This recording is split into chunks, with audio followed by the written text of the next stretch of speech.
Thanks everyone for coming today. My name is Ben Withnell, also known as Bubbles. I work at FireEye. I lead the investigations team for Fire as a Service, which is our managed detection and response service offering. I also do all sorts of network detection and threat researchy type things. My co-presenter unfortunately couldn't make it out this week, but Erica also works at FireEye with me. She's one of our principal threat intelligence analysts within the eyesight business unit. So she's responsible for most of the cool research that you'll like, so huge shout out for her. Today we're going to talk about a threat group that we track as APT19 and an evolution that we saw them undergo in 2016. And use that to kind of talk about the ramifications of that evolution on tracking this threat group and detecting them, as well as the ramifications of that on other threat groups, because APT19 is not the only group that's done something like this. But first, we will hit the Rosetta Stone decoder a little bit, since everyone's got a different name for this group. We track them as APT19. Other people call them Codoso, spelled with either O's or zeros, depending on how cool you are. RSA just put out a blog post on that they called School Bell related to this threat group. They're a China-based threat group that we've seen active since at least mid-2009, so they've been around for quite a while. From our perspective, they're one of the more advanced China-based threat groups, in part due to their development capabilities. I'll walk you through some of their main tooling, but the vast majority of the tools that we see them use are custom built, and the evolution we see those tools undergo indicates they have access to pretty significant development resources. They're perhaps most famous for the 2014 watering hole, or SWC, on Forbes.com that was exploiting 0 days in Internet Explorer and Adobe Flash, as most of them were in 2014. And beyond that, they perform traditional targeting, as you would expect from most China-based espionage groups. You can see they target a wide variety of industries. Again, pretty much everything you'd expect from a group like this. They've got a lot of different tooling that they use, but I'll walk you guys through a handful of their backdoors to help you kind of tie things together. One of their earlier backdoors is a backdoor that we call TestFac. Other people call it Alice's Rabbit Hole or Mad Hatter. It's got a hard-coded string of Alice's Rabbit Hole in it.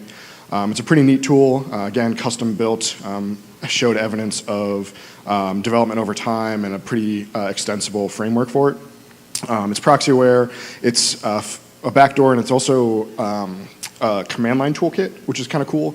You can install it as a backdoor and have it run in either client or server mode, so it'll either actively beacon out or listen for a magic packet with commands to execute coming inbound. But also when the operators are on a computer, they can pass a command line flags without having it installed on the system and use that to run things that'll like clear event logs, modify timestamps, and things like that. So it's a pretty robust toolkit. And pretty cool. This was generally installed alongside a backdoor we call AmiSharp. Other people call it Codoso, hence the name of the group, based on strings that were hard-coded in that backdoor. But I like TestFac better, so I started there. Another one of their tools is a downloader that we call Barmaid. This was the first stage downloader that was deployed as part of the Forbes O-Day.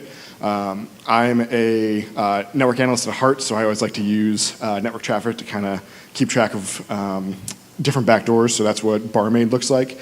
It does have built-in capabilities to do like reverse shells and all that, but we've historically really only seen it used to download additional payloads.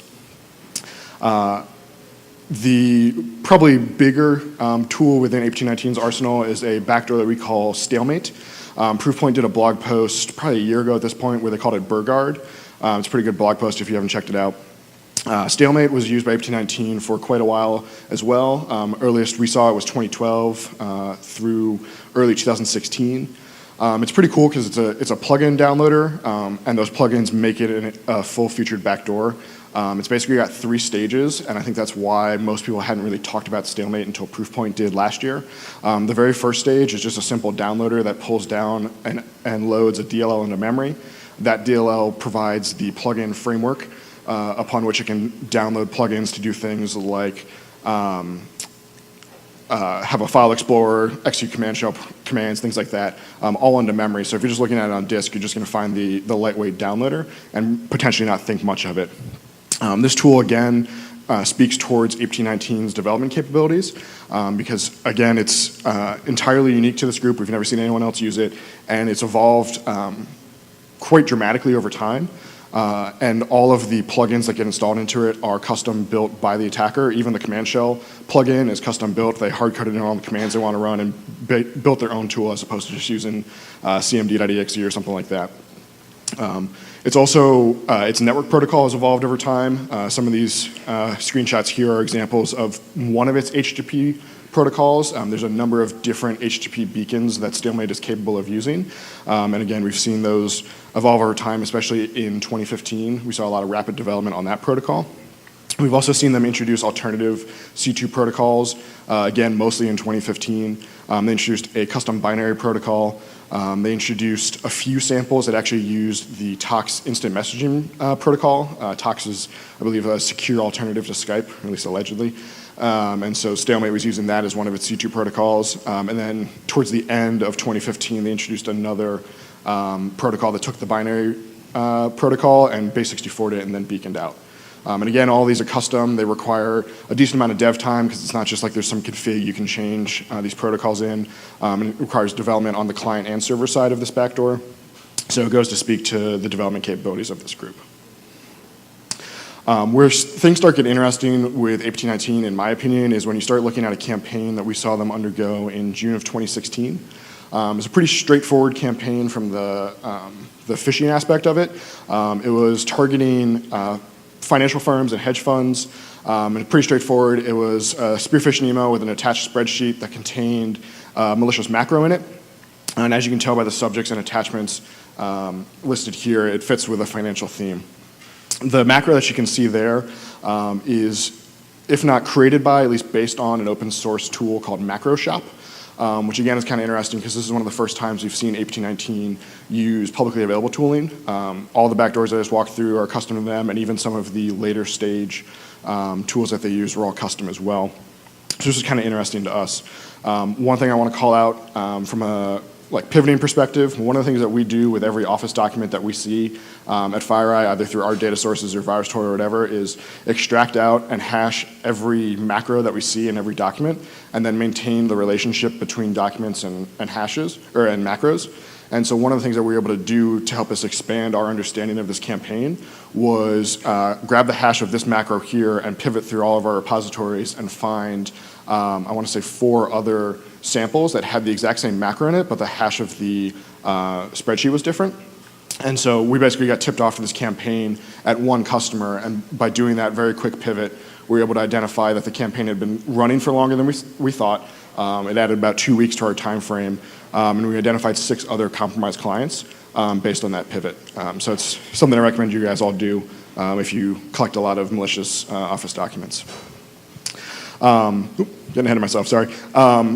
When this macro executes, it's a PowerShell command that base64 decodes the strings you see there, decompresses it, and loads the shellcode into memory.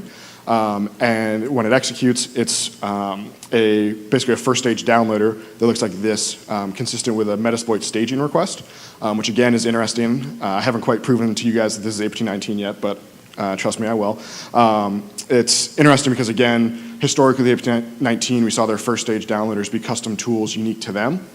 And in this case, it's Metasploit that everyone knows about. Also call out the domain that you see here highlighted. The zone is 1q100.net. That is spoofing Google's internal zone that they use for all the host names for all their servers.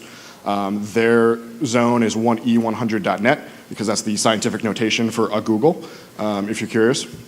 So that's kind of an interesting tie, and we'll come back to that shortly. One of the roadblocks we ran into initially as we were tracking this campaign was that all of our detections were through our sandboxes, where we were just seeing these requests occur within our sandbox and weren't actually seeing the second stage payloads coming down. So we had to go out and do some really advanced open source research, otherwise known as Googling the URI string, and finding a result. Super cutting edge stuff, I know. But we did, and we found one result in VirusTotal that where the in the wild URL where the payload was downloaded from was the exact same URL that we saw in our campaign. And this payload continues to add to the intrigue for us for this campaign because it was a variant of the Cobalt Strike beacon backdoor. Again, another not necessarily open source, but commercially available red team tool that differs from APT19's typical tooling. And so if you haven't seen Beacon before, it's got a couple distinguishing characteristics. Most importantly, that PDB path. That's 100% unique to Beacon, and that's a good pivot point there. Internally, we have the ability to parse out the configs from all the Beacon backdoors that we see, and we can identify things like the process that it's going to inject itself into when it runs, the C2 protocols it's going to use, the user agents, things like that, as well as the command and control servers that it's going to use. And so you can see that there are three hard-coded here. One is that same 1Q100 domain that we saw in the initial Metasploit request, and then two more that are following the same spoofing schema. The blue one you see there is 1E1000.net, and the green one is 1C1000.com, all spoofing that same 1E100.net domain from Google. And so with these domains is where we can really start pivoting and tying all this activity to APT19 directly. Because if you take a look at Invincia's blog post on the Forbes zero-day compromise, they call out that the C2 domain for the barmaid sample deployed as part of that exploit chain reached out to 1H100.net. It's not a direct overlap yet with what we're looking at as part of the Metasploit and Cobalt Strike activity, but it fits the same scheme, and the 1E100.net domain from Google is relatively obscure. They've got a support page on their website, but when you Google it, the first couple of results are like, fixmypc.net kind of thing. So it's somewhat obscure, but it's an interesting correlation nonetheless. Where we get the first strong tie is when you start looking at whois data. If you query for any of these domains and domain tools and do some reverse whois information, you'll see that the 1Q100.net domain that we saw in the Metasploit and Cobalt Strike payloads was registered by joahat2015@yahoo.com, and that email address also registered the 1H100.net domain that was the barmaid C2 in the Forbes compromise. And that email address is only registered 3 total domains, all on the same day, all at the same time. And the third domain is another one that's yet again spoofing the Google domain. So it's not like this is the email address of a reseller or something like that. We can pretty closely tie this activity together. You can get more. You can tie everything closer together if you also look at our larger repository of APT19 samples and some passive DNS data. First, we've got another barmaid sample. As you can see there, unique by the view state variable in the payload and some of the URIs there. It's beaconing out to a domain that's on the same 1C1000.com zone as one of the as the third Cobalt Strike C2. It's a different subdomain, but the zone itself is unique there. So that's another good tie. And then if you can see the Maltego graph here, there's a bunch of overlap between these spoofed Google domains and other more well-known APT19 C2s for things like Stalemate and Barmaid and TestVac. Domains like verhost.com and web01.cruul.com. These are all more well-known domains traditionally tied to APT19, and the overlap is on multiple IP addresses. When they overlap on an IP, it's at the same time, and it's over a longer period of time, so we can say that it's not just a happenstance kind of thing. So that, from our perspective at least, pretty closely ties the Metasploit and Cobalt Strike activity to APT19. And one of the other interesting pivots that we did as part of this investigation, which is another one that I'll recommend all of you guys do as part of your research, is pivot through open source SSL certificate data. In this case, this is from Census. You can also use Passive Total and other sites like that. We found 3 SSL certificates for domains as part of this cluster that were legitimately purchased domain trust certificates. So they're totally valid. If you browse to them in your web browser, you get the nice little green lock and all that fun stuff. And it makes detection and research and pivoting on these certificates kind of a pain in the ass. But I'll talk about that in a second. So before we jump into the implications of why this evolution is so important, just want to kind of compare the APT19 as they historically are understood and APT19 as they are now. Right? If you look at pretty much everything prior to June 2016, it's all custom tooling. They've evidence of dedicated developers. Their first stage is a custom tool that they use themselves, and when they use SSL certificates, which they rarely did, they were self-signed and not legitimately purchased. Now, after this campaign, we see them using commercially available or otherwise publicly available tooling. Their first stage is some PowerShell scripts based on another publicly available tool, and the certificates that they use are all legitimately purchased and signed. And so this just kind of goes to speak to the importance of infrastructure tracking and overlap. It's one of those more basic things that we all do, but it's still super important because had we not had that infrastructure reuse and overlap, we would have called these two sets of things totally different because they look dramatically different from a tooling perspective. And because of that evolution and because we can tie all this together to APT19, there's a bunch of implications for like threat detection and research. I do a lot of threat detection, especially for network stuff at FireEye, so I care a lot about how new research findings impact our ability to detect threats.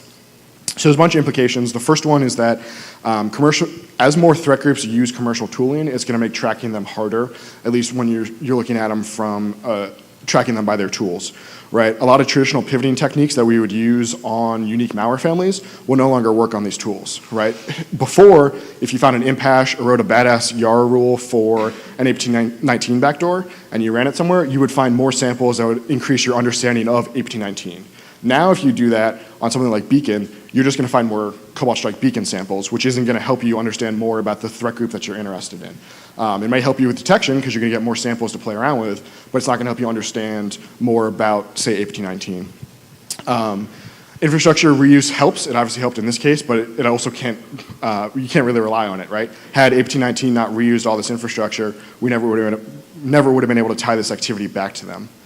One thing that may help as more people use commercial tooling is the ability to parse out configs like we were able to do with Beacon. If/when attackers modify these configs, maybe add some unique things to it, that'll be a good pivot and tracking point, but you can't necessarily rely on that. Tools like Cobalt Strike and PowerShell Empire and other things that offer malleable C2 profiles are going to continue to complicate things further. So if you're not familiar, malleable C2 profiles allow you to define character by character what a beacon looks like. And so there's basically like a JSON object in Cobalt Strike where you define what each bit of the HTTP protocol looks like. And where it's going to get real fun is one of the built-in malleable C2 profiles to Cobalt Strike is for Leoncia, an APT5 backdoor. So just consider for a second what would have happened if APT19 deployed Cobalt Strike using the Leoncia malleable C2 profile. I can just imagine all the blog posts now arguing, is this APT5, is this APT19, and how do you prove it? That's only going to happen more, especially as more and more threat actors learn to use this type of stuff. They do help increase detection opportunities, however, because they are publicly available, so you can spend more time going around and playing around with them. You don't have to have special access to, VirusTotal or compromised victims to get data about these tools and how they work. You can go get them yourself. Legitimate certificates like APT19 we're using also have some implications. I bet if you go to your average security conference, so probably not this one, and ask most network defenders what they do to go find malicious SSL traffic, the first thing they're going to tell you is you go look for self-signed certificates. And that is a good analytic that works, but for a group like APT19 that's using legitimately signed certs, that's not going to work. It also screws up some common certificate pivoting techniques that some researchers use. There's a lot of work out there to pivot on unique validity times and time periods and unique attributes about a subject or issuer.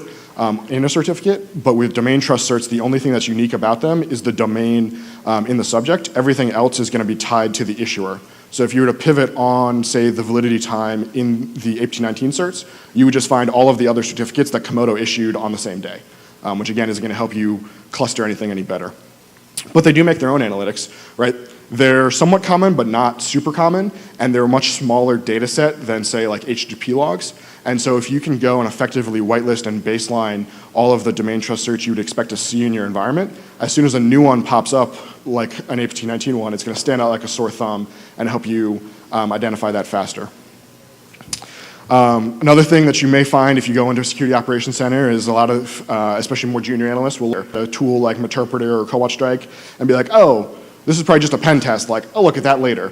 And you can't do that anymore because groups other than APT19. We've seen a lot of like Iran-based groups, some Russian-based groups, and more Chinese-based groups use tools like Cobalt Strike as part of their toolkit, and so you can't de-escalate based entirely on the tooling.